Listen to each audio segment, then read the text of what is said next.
today we have the 19th and current Premier of Alberta, Honorable Danielle Smith, joining us, together with the U.S. Ambassador to Canada, Pete Hoekstra. I'm so thrilled to have them join us today, and I really want to thank you. Ambassador, what is it that you're doing in Calgary today? Well, what we've done is we've spent, we'll spend about 3 days meeting with business people, meeting with people from the embassy and all of those types of things. A good example is what we did on the first day. We landed at, the Calgary airport. I met with our pre-clearance people, and they're saying, yes, transportation or the number of people coming through, our post is going up. There's strong travel between Calgary and the United States of America. We need more people. It's kind of like, that's a great way to start the day. We drive into Calgary, and what do I see? I see a bunch of construction cranes. I come out of the office furniture business. We loved towns with construction cranes because it meant that in about 18 to 24 months, those office buildings that were now under construction were going to be buying office furniture because people were going to be moving in. I then met with a bunch of business people and political leaders from the Albertan government. They're talking about, Pete, we're expanding, we're growing, we're looking for international markets, but we're also looking to expand our strong relationship with the United States. And, again, that's a sound business strategy. They're treating American leadership with respect. They're growing. We then go out to Banff. Wow, what a beautiful part of the world. We've been to Banff before. It's awesome. Another strong characteristic of what you have here in Alberta. And then in Alberta, we can end the day with a glass of American wine. So, it was all positive. It was great. So those are the kinds of things that we're doing. We're looking for ways to create prosperity and wealth for Americans, American businesses, but also with our partners, our friends in Alberta. Wow, that's great. So Premier, tell us, how important is it to have the U.S. ambassador here on the ground in Alberta? Well, it's really amazing. I mean, I have an envoy in Ottawa, James Carpenter, who's been there building relationships for some time. And I've just been so delighted that he was able to persuade the ambassador to come for a 3-day visit to Alberta and also go up and see our oil sands operations. Now, I know the ambassador is no stranger to big installations like that, but that is where it all begins for our relationship with the United States. He got to see where 4 million barrels a day of oil is produced, most of which destined for U.S. refineries to be able to be value added by U.S. companies and to be able to keep prices low for American consumers. And my view is we want to enrich and enhance that relationship. I'd love to see another couple million barrels of oil per day going down to the U.S. because I know that the ambassador has spoken about this, as has the U.S. president, about the need for energy, not just energy security, but global energy dominance. I think that North America can do that with Alberta providing the backbone. We also know that with the AI data centers coming on, our natural gas stream is going to be increasingly important as well. So I've always tried to look for ways that we can find the common ground. And Alberta and the United States has so much common ground. We've got a trade relationship that's $188 billion just from our province to various U.S. states, whether it's on our oil and gas, whether it's on manufactured equipment, whether it's on food, forestry. We think that this is a relationship that's grown over the years, and it's only going to get stronger. So I'm glad that the ambassador was able to see all of that. Yeah. And Ambassador, you said the oil sands tour was good. What is your takeaway from that operation, and what do you think the role that it could play is for U.S. energy needs? Well, I mean, when you're up there, what you clearly see is the deep level of cooperation between Canadian businesses, Canadian workers, and American businesses and American investment. And it's bringing prosperity to both the province and to the United States of America. That's what relationships are kind of built on. And it was very, very impressive. There's new technologies that are being introduced because of that type of cooperation, not only on extracting the oil, but doing it more effectively, doing it more efficiently, and doing it more environmentally friendly. technology and solutions that can be used on the north side of the border that can also be, implemented on the south side of the border. And, it's awesome. But, the other thing, Premier, next time I come, you got to expose me to more of your high-tech sector, because I think in the introduction at the Banff Global Conference on Thursday, you talked about, not only what you're doing in the extraction business, but also what's happening with high tech. And I think, again, that's another future area where there's immense room for cooperation and development and investment. Yeah, you're absolutely right. One of the things I mentioned is that even though we are, of course, a strong oil and gas economy, in 2024, we had 154,000 direct workers in oil and gas, but 195,000 in technology. And there's a perfect marriage there. The technology sector is applying their know-how to being able to develop our traditional resource economy in a more sustainable way, get more value, more production out of it, apply new tools and techniques. So by all means, we're really hoping to be able to attract a big American company to build the AI data center here. So as soon as we do that, maybe we can show you the groundbreaking if we're successful on that. And maybe we'll get you back on the show. Yeah. So Ambassador, I want to get to trade and tariffs and CUSMA and all that. But before we do that, I was actually hoping to talk to you a little bit about Premier Smith. So in this, second Trump administration era, the Premier's approach to U.S. diplomacy has been a little bit different than the other provinces and the other premiers. Some critics say she might be a little too comfortable down in Mar-a-Lago or in Washington.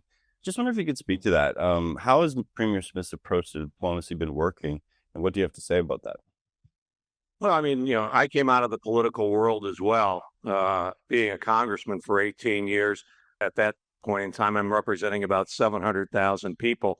What are you focused on? Obviously, I was on the Intelligence Committee, so I'm focusing on national security issues for us on a national basis. But as a congressman, I'm focused purely on business. How are you bringing, prosperity and investment to West Michigan? And it's very much a business approach. Danielle has, the Premier has she has developed her approach to bring prosperity to the people of Alberta.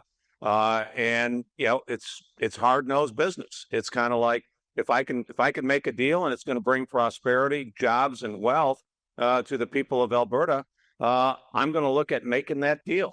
And I'm going to do it respectfully.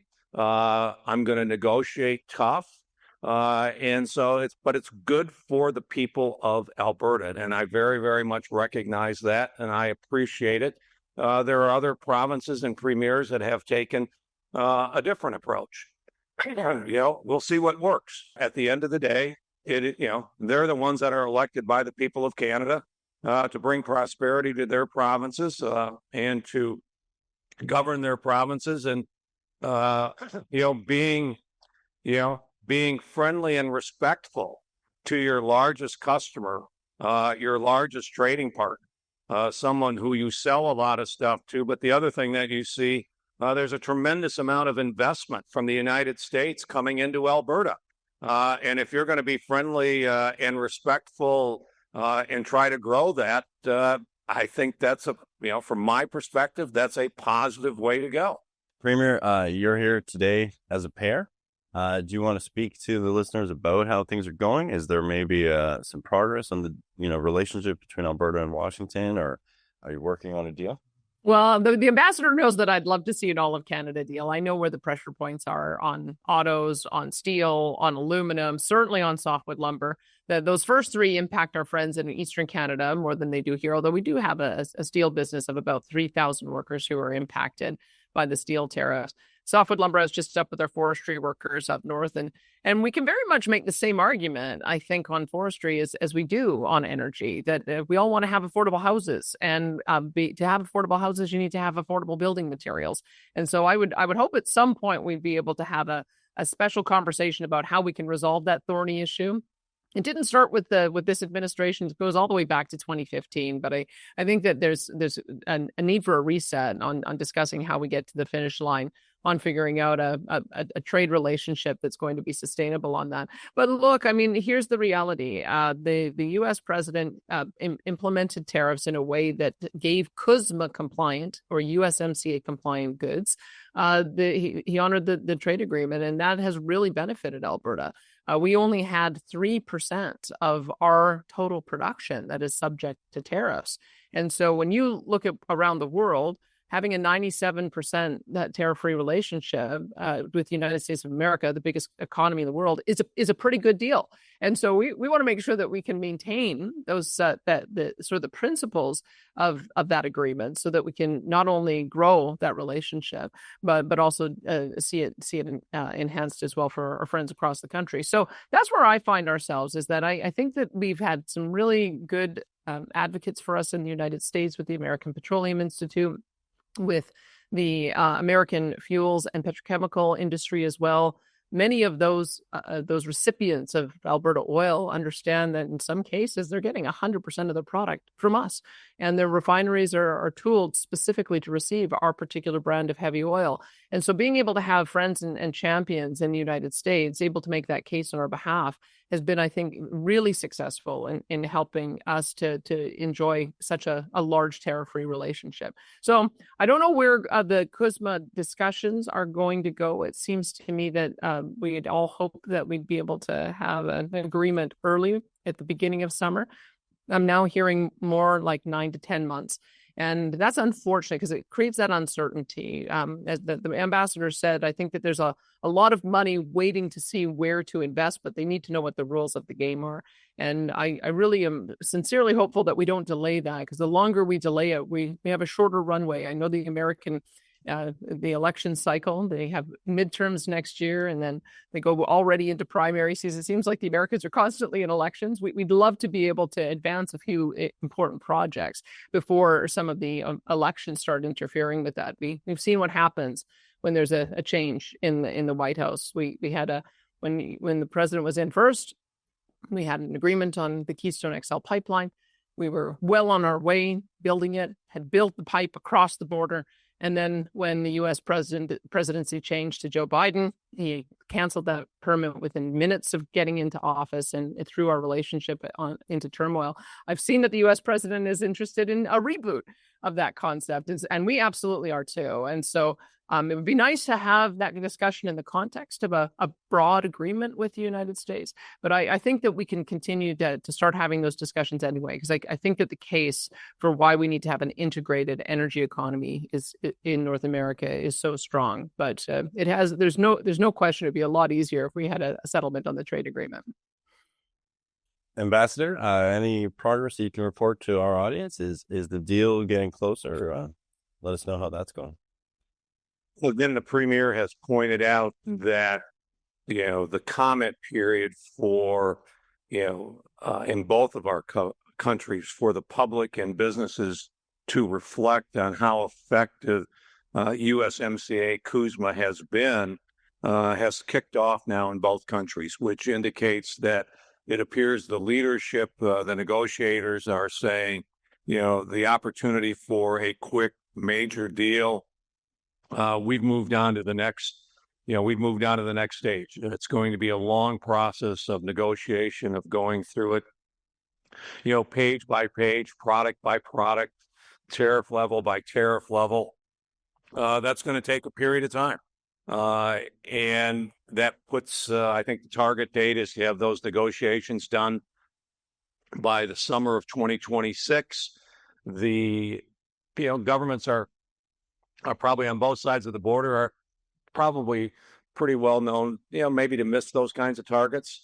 But the other thing that the Premier pointed out, that puts it smack dab in the middle of our midterm election, which will be in November of 26. So for an agreement like that, it has to be validated and confirmed by the U.S. Senate, and it's going to be hard to do that in an election season. So to get resolution on this, it could easily, if that's the path that we go down, it would not be unrealistic to see that pushed off into 2027, which means that at least in 11 out of the 13 of your provinces or territories, they're going to have to travel to Alberta to buy American wine because, these provinces have indicated, even though you've got the best deal in the world, they are not going to move on tariffs on, American alcohol, the banning of those products until there is a wholesale deal. So some of the things that are real irritants to the U.S. are going to be in place throughout the negotiating process, and they will be in place until the agreement is ratified, which could be, a year and a half.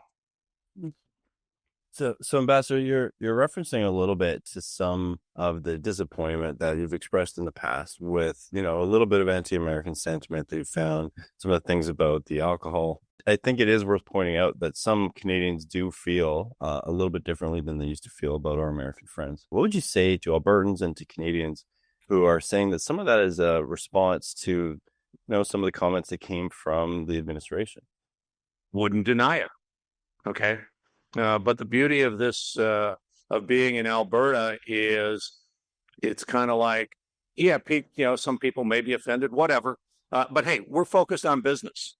Okay. We're focused on how we create jobs and prosperity for Albertans and how we do that in a way that benefits Albertans and makes a good deal for the United States. We are forward, future looking.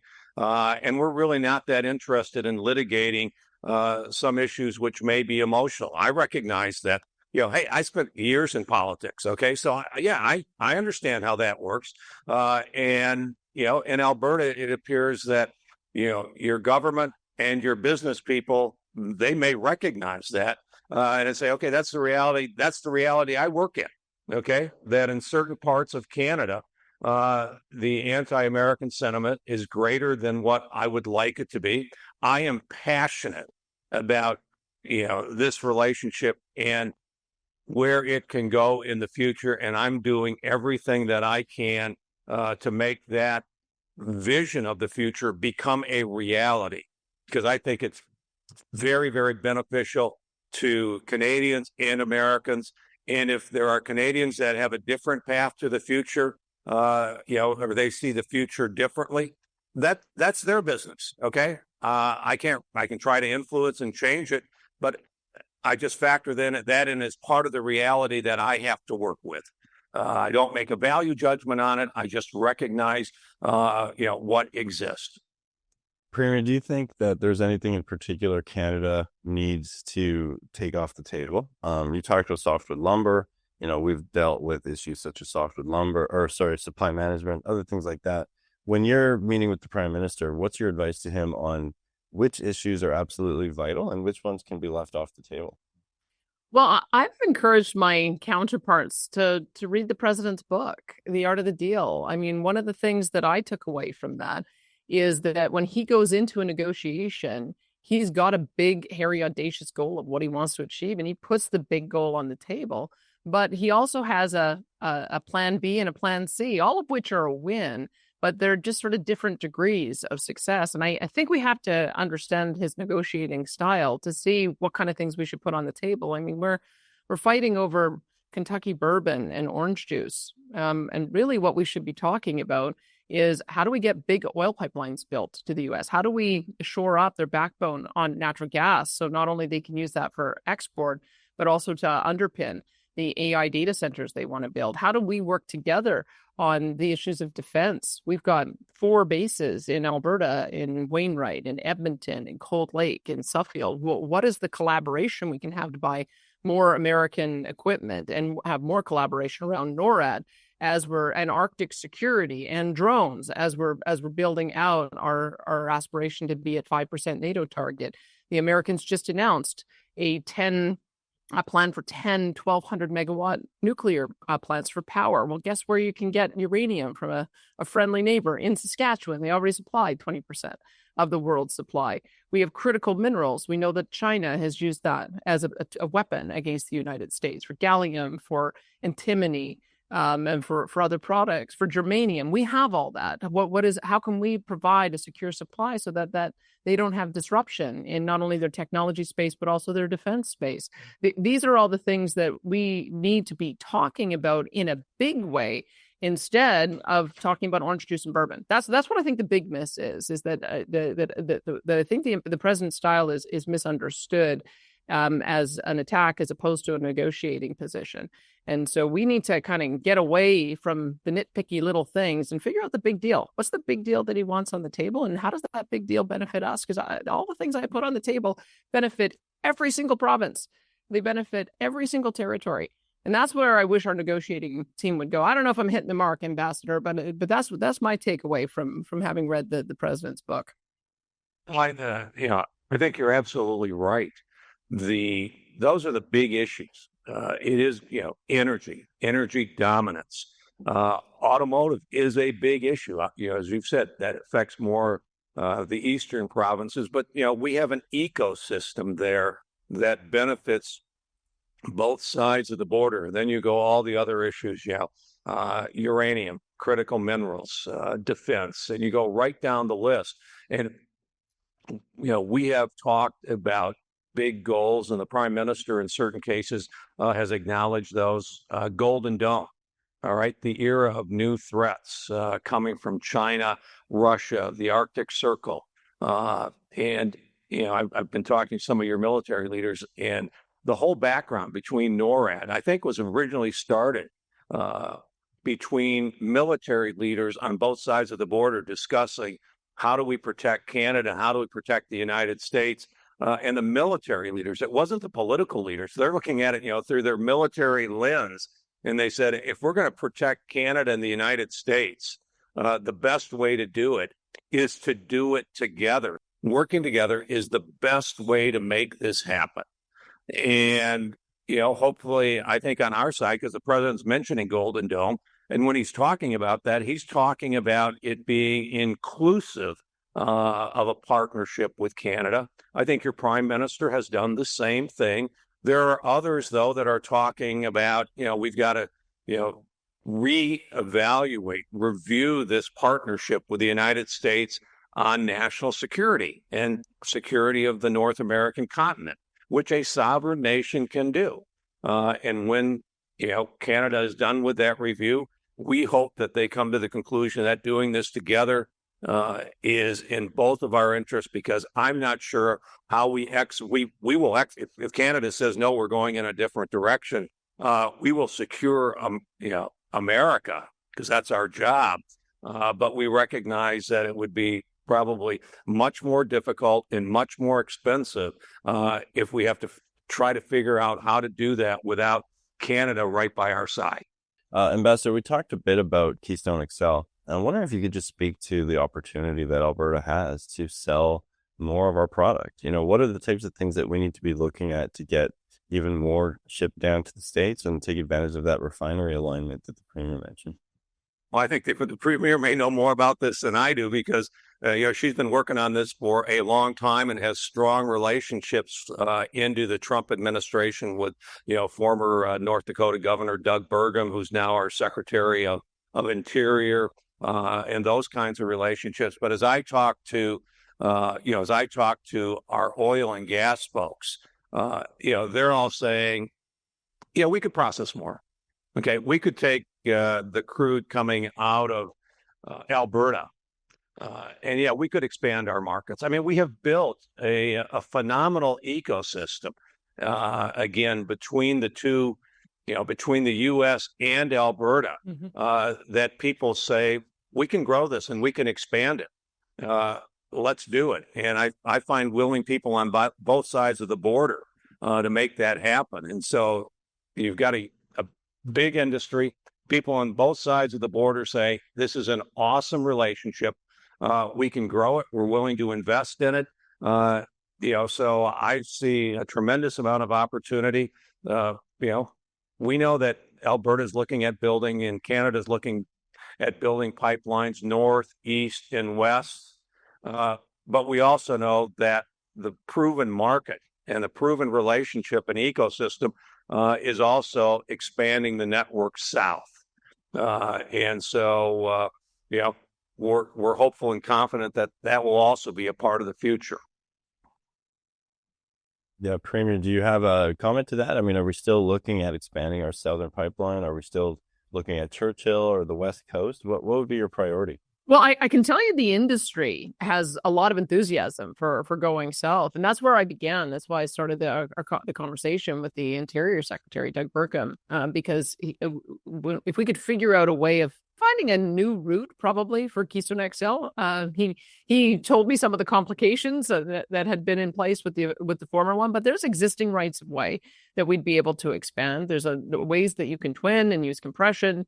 To be able to increase capacity, not only on our Enbridge main line, but also some new lines and building some connections. So I've seen proposals that suggest we could get as much as 2 million barrels a day in addition to what we already sell to the U.S. going down there, as long as there's the political will to do it. I think Churchill's an option. That may be another 1 million barrels a day that would assist us in helping to provide our European allies with our products, as well as another 1 million barrel a day pipeline to the West Coast, which I think also helps in the North American relationship, because the Americans don't have pipelines that go all the way to their West Coast. They have some of the similar challenges with California and Washington and others that we have had with BC from time to time. But sure enough, we did manage to get a gas pipeline going there, and we got a bitumen pipeline. I'd like to say we have a propane pipeline. I would like to see more, because that helps our friends in Korea and in Japan, and also feeds a brand new market. And so I always look at our relationship with the United States as being an addition to the exports that they have, because they've got a different type of oil. Our brand of heavy oil allows us to be able to crowd out some of the worst actors in the world. I mean, we don't want to see Iran or Russia or Venezuela expanding into markets and holding our friends and allies hostage. We want to be able to provide them with what they need in order to be able to grow their economies. So I would say that it is all of the above for us: north, south, east, west. And if we can move forward with the path of least resistance with some of these projects in the United States, I don't think that also precludes us developing new markets. I heard I don't know if it's a funny story. It's sort of one of these sort of shake your head kind of stories. Our gas sometimes trades negative, as you've seen in the last few days. It's been sub-zero. But I met the Polish delegation. They said that they buy Canadian gas via the U.S. Gulf Coast for $15 at MCF. And so that's sort of what has happened, is that we sell into the United States. Some smart trader manages to figure out a better market for it, and it gets to the destination. So that's why I don't mind. If we go east-west, fantastic. That would be great. We can open new markets. But if we shore up our relationship with the U.S. as well, they'll get first dibs on everything that we produce. But if there's excess, then we both benefit from expanding those export markets. So I think it's positive to go in all directions. Well, Ambassador and Premier, I'm going to ask you maybe one more serious question, and then we're going to test the ambassador's diplomatic skills on some really important issues. So as you're speaking to Albertans, what is your message, Ambassador? What is the number one thing that you want them to hear, and maybe Canadians in general? Doing business with the United States has benefited Canadians and Albertans significantly over the past few decades. We welcome the friendship. We welcome the business relationship. We welcome the respect that our business partners and our political leaders have between us. These are all the ingredients to growing successful businesses and bringing prosperity to both countries. And that has not changed. Okay. That is, as I see it, between Alberta and the United States, that has not changed. We appreciate, the continued friendship. We appreciate the business-like approach that Albertans are bringing to this relationship, and the focus on the future, because the future is bright for this relationship. And when it's bright for this relationship, I think it's bright in terms of the future that it brings to the people of Alberta and in the United States of America. We are committed to making sure that continues. Mm-hmm.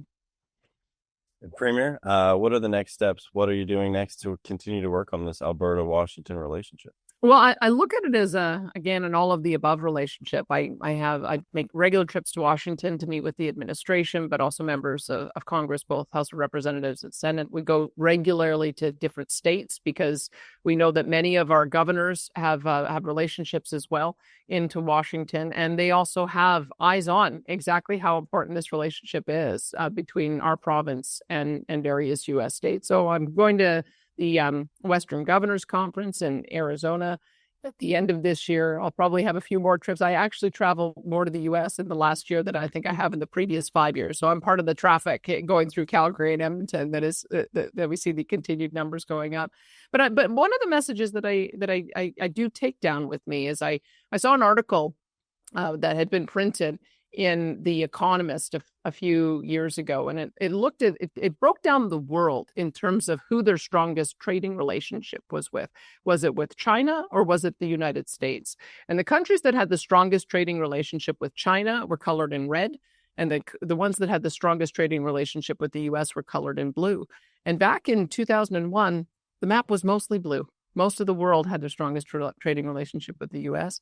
By 2021, it was mostly red, with the exception of Canada and Mexico. We have stayed literally true blue friends to the United States. And that's why I think that by building on the strength that we already have through the USMCA, that we can also be able to expand that influence in places where it's important, that we continue to make sure that our friends and allies are not feeling subverted by a jurisdiction that sometimes is hostile to the interests of North America. If we're going to have a big trade war, and we're going to try to win the AI data center race, so that winning the race to manufacture intelligence, I would far rather see that North America, led by the United States, win that than China and its circle of influence win that. So that's the message that I take down to the United States, because that means it's everything. It's all of the above. It's our manufacturing capacity, our food security, our energy security, our critical minerals, our timber, and everything in between. I really look at this as a North American relationship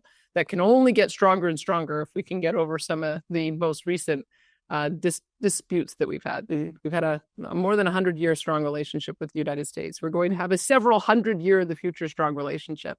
And my view is let's build on what we have and build bridges rather than tear them down. Well, that's a great message. Ambassador, I'm going to have to test you now. So I'd imagine you're probably a Detroit Tigers fan. But as the ambassador to Canada, who are you cheering for the American Least title race? I'll prompt you if you need any help with it. Well, the East, that's the Blue Jays. There you go. They're not in the same division as the Tigers. So right now yeah, you're right. I probably got to be careful because they're in a race with the Yankees, I believe. That's right. The Tigers and the Yankees have a very, very spirited long-term history. So, my boss used to live in New York, which makes it a little tougher. So in tribute to my boss, who actually was cheering for the Yankees, I think he stopped in their clubhouse just before their game with the Tigers, and he clearly demonstrated his allegiance to the Yankees. So for that division, I am with the president 100%. I hope the Yankees take that division title. And although I would be thrilled at some point to see a Toronto Tigers, playoff series, I do have a boss. He does watch media. He watches a lot. He's very, very knowledgeable. Go Yankees. That's amazing. One of the nuances of Canadian culture is, if we were talking hockey, obviously you'd know we don't cheer for the Maple Leafs. But when it comes to baseball, we're all Toronto fans. So yeah, I understand, though, that you have to cheer for whoever your boss supports, and that's fair enough. But I will say, on behalf of our audience, go Jays. And by the time this episode airs, people will know how it turned out. So Ambassador and Premier, what a privilege it's been for our audience to hear and to see behind the curtain and kind of see a bit of the dynamic between the two of you. I really want to just thank you for your time. You've been so generous, and we hope that when you come back to Calgary, Ambassador, our microphone is always open to you. So thank you so much. Well, thank you. Diane and I, we had a phenomenal 3-4 days here in Alberta. Again, we took the Rocky Mountaineer at the end of July when Diane and I celebrated our 50th anniversary. That was also a phenomenal trip. Alberta has been a great place to visit. You've been very, very friendly. We very much appreciate it. Thank you. Thank you, Premier. And you've been listening to Alberta Edge.